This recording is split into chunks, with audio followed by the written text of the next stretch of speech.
दोस्तों, आज की कहानी हर उस पति पत्नी के लिए है जो छोटी छोटी बातों को बड़ा बना के अपना रिलेशन खराब करते हैं और एक दूसरे से दूरी बनाने का फैसला कर लेते हैं। हर पति पत्नी में झगड़ा होता है, लेकिन इस पति पत्नी का क्या कहानी है, आइए जानते हैं।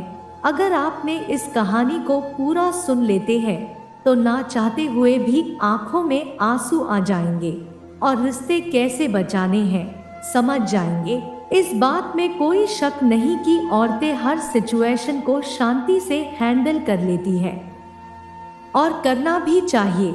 लेकिन एक दिन झगड़ा कुछ ज्यादा बढ़ गया तो पति ने 3-4 थप्पड़ अपनी पत्नी को लगा दिया। अब पत्नी के सहन से बाहर हो गया तो पत्नी भी गुस्से में आकर अपनी चप्पल खोलकर पति के ऊपर फेंक दी, लेकिन वो चप्पल पति के ऊपर से निकल गया। अगर चाहते तो दोनों का झगड़ा यही खत्म हो सकता था, लेकिन पति को लगा ये औरत होकर मुझे चप्पल से मारेगी। मुझे पति को अपने मर्द होने का गुरूर था और ये ही गुरूर बद से बदतर बन गया।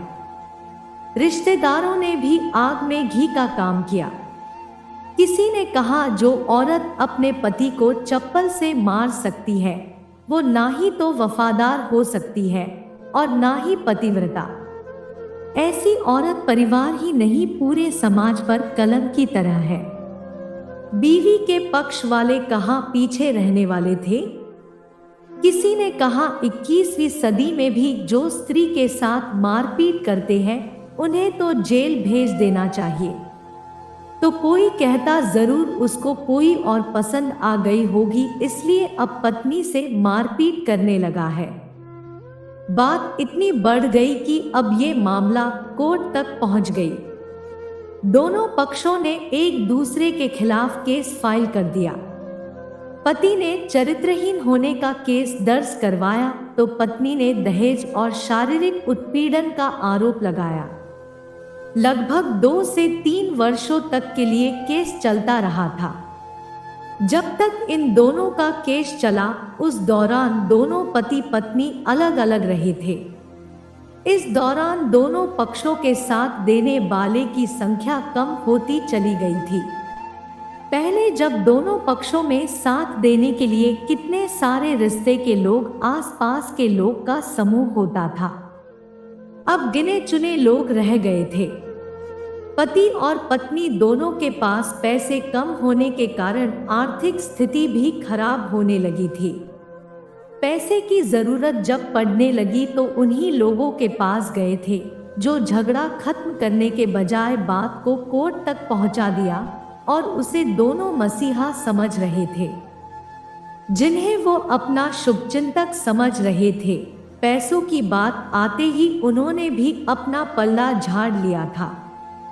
अगर कोई देने को तैयार भी होता तो मोटे ब्याज की शर्त पर। धीरे धीरे बात बढ़ती चली गई और अंत में वही हुआ जो सब लोग चाहते थे, डाइवोर्स। हर कोई खुश था, दोनों पक्षों के रिश्तेदार, उनके माता पिता और दोनों के वकील। लेकिन 5 साल की सुखद शादी और एक सुंदर बेटी होने के बाद मिले इस डाइवोर्स से पत्नी एक कोने में बैठी शांत सी थी और पति भी एक कोने में शांत। और इत्तेफाक ही था कि इस खुशी को मनाने के लिए दोनों पक्ष के लोग एक ही चाय की दुकान पर बैठे आमने सामने। इत्तेफाक इसलिए क्योंकि ज्यादातर लोग जो एक दूसरे के विरोध पक्ष को सपोर्ट कर रहे थे वे एक दूसरे को अच्छे से जानते भी नहीं थे। पति पत्नी भी इन सभी से दूर एक दूसरे के सामने मेज पर बैठे। पत्नी ने पति से कहा, अब तो खुश होगे ना, तुम्हारे मन की मुराद पूरी जो हुई है, मुबारक हो। तुम भी तो आज जीत गई हो। मुझसे तलाक तो तुम्हें भी मिल गया है।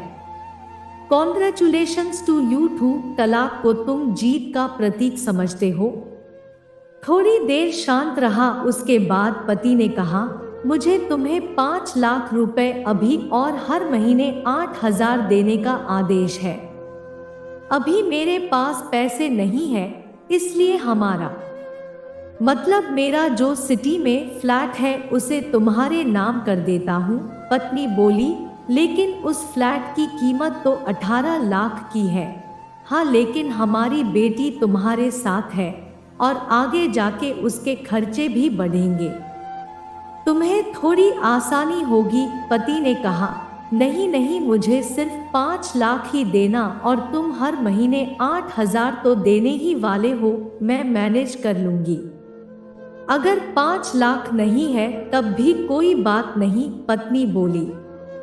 दोनों फिर से शांत हो गए। पति सोचने लगा, कितनी भोली और समझदार है ये औरत, जो कुछ समय पहले तक मेरी पत्नी थी और अब अनजान। ये वही है जो कम से कम खर्चे में घर चलाती और पैसे बचाकर मेरे जन्मदिन और बर्थडे पर हमेशा मेरे लिए नए कपड़े खरीद लाती। कभी बीमार भी हो जाती तो पैसे बचाने के लिए मुझे मालूम न होने देती और घरेलू नुस्खों से अपना इलाज कर लेती। मगर घर में कोई और बीमार होता तो तुरंत डॉक्टर के पास लेकर जाती। मेरी ही मति मारी गई थी। मैं ही अपनी झूठी मर्दानगी के चक्कर में इतनी बड़ी गलती कर बैठा। पत्नी के दिमाग में भी कुछ ऐसी ही बातें चल रही थी। अभी भी वैसा का वैसा ही है, पहले भी खुद से ज्यादा हमारे बारे में सोचता था और अब भी वही कर रहा है। ये वही आदमी है जो मुझे एक्सीडेंट से बचाने के लिए खुद मोटरसाइकिल के आगे कूद पड़ा था और अपनी उंगली तुड़वा बैठा था। पता नहीं कौन सी मनहूस घड़ी में मैं झगड़ा कर बैठी। पति ने मौन तोड़ते हुए पूछा, अब तुम्हारे कमर का दर्द कैसा है? ज्यादा तकलीफ तो नहीं होती? पत्नी हल्का सा मुस्कुराई और बोली, अभी भी होता है, अब तो पेट में भी कभी कभी उठते हैं। वो तो होगा ही, तुम योगा या कसरत भी तो नहीं करती हो। अब किसी अच्छी डॉक्टर को जरूर दिखा देना, पति ने कहा। तुम बताओ, तुम्हारा अस्थमा कैसा है अब? क्या अब भी दौरे पड़ते हैं? पत्नी ने पूछा। हाँ पड़ते हैं, पहले से ज्यादा, क्योंकि अक्सर इन्हेलर भूल जाया करता हूँ याद दिलाने के लिए तुम जो नहीं हो अब, पति बोला। पत्नी के आंखों में आंसू आ गए। वो बोली, तुम्हें मेरे चरित्र पर सवाल नहीं उठाने चाहिए थे, तो ये परिस्थिति आती ही नहीं। हाँ मैं जानता हूँ, तुम बहुत अच्छी हो, मुझसे गलती हो गई, बहुत बड़ी गलती। मैं लोगों के बहकावे में आ गया था, पति बोला। तुमने भी तो मुझ पर दहेज का इल्जाम लगाया था, वो बोला। गलत था और इस बात का मुझे भी पछतावा हुआ, पत्नी ने कहा। पति कुछ कहना चाह रहा था लेकिन हिचकिचा रहा था। पत्नी ने पूछा, कुछ कहना चाहते हो? वो बोला, क्या सब पहले जैसा नहीं हो सकता? क्या मतलब? पत्नी बोली। मतलब कि हम फिर से पहले की तरह पति पत्नी बनकर, सच्चे दोस्त बनकर नहीं रह सकते, पति बोला। पर ये डाइवोर्स के पेपर दिखाते हुए पत्नी ने कहा, फाड़ देते हैं।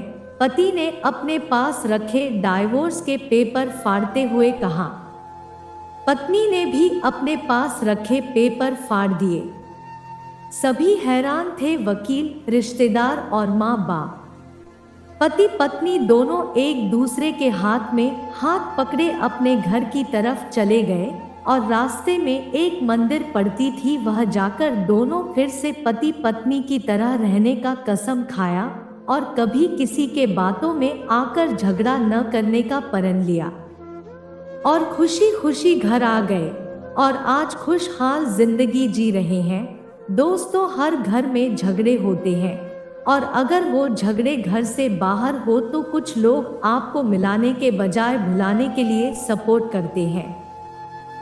दोस्तों, ये कहानी उन हर पति पत्नी के लिए बड़ी सीख है जो छोटी छोटी बातों पर लड़ते हैं और इन झगड़ों को बड़ा बना के अलग होने का डिसीजन लेते हैं। प्यार और झगड़ा तो एक सिक्के के दो पहलुओं की तरह है, दोनों को स्वीकार करना होगा, तभी ये पवित्र रिश्ता उसकी मंजिल तक पहुंच पाएगा। अगर ये कहानी आपको पसंद आई हो तो लाइक करके चैनल जरूर सब्सक्राइब कीजिएगा।